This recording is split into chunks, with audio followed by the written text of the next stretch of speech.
I sniff my cat regularly. Yeah, I'm a cat sniffer.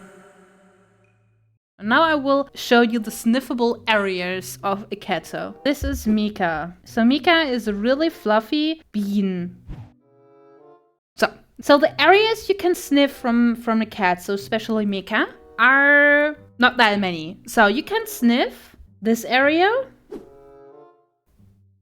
And you can sniff this area.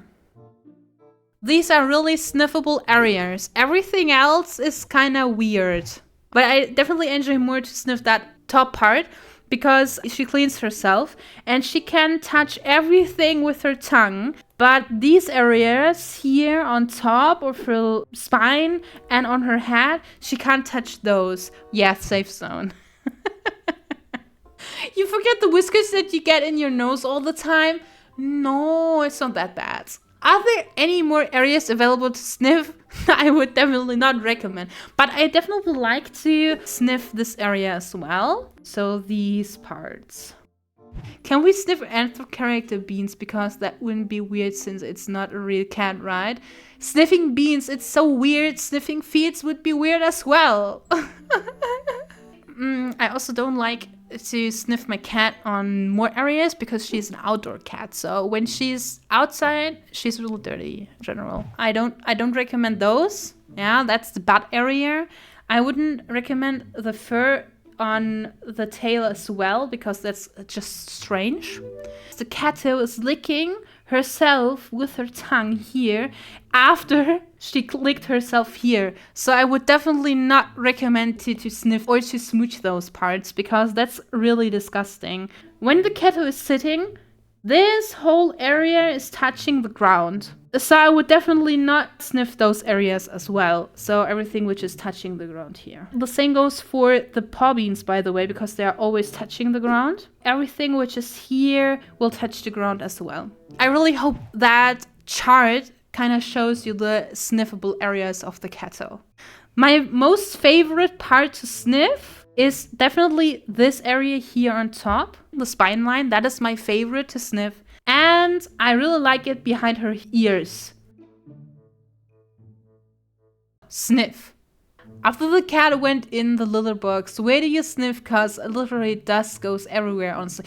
I'm just waiting. I would definitely recommend to not sniff the catto after she comes inside of a long trip. Or she went to a litter box. Or, and that's a secret, I can definitely not recommend to sniff the cat after she ate something. Because the catto is smelling after that cat food for a really long time. So I can definitely recommend to sniff a cat after she were asleep.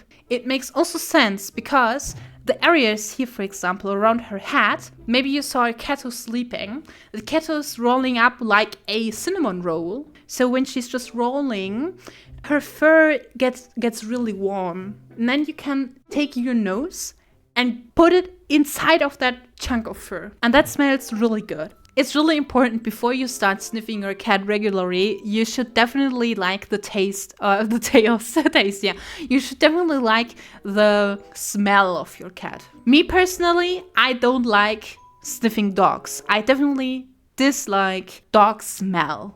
Test it out if you're even okay with the smell of your cat. It definitely has to taste you, but smell-wise, I think it also should be your catto, not the catto from someone else. The smell of a catto is really similar to the human which is living with a catto together. Because, I mean, you're just living together in one room.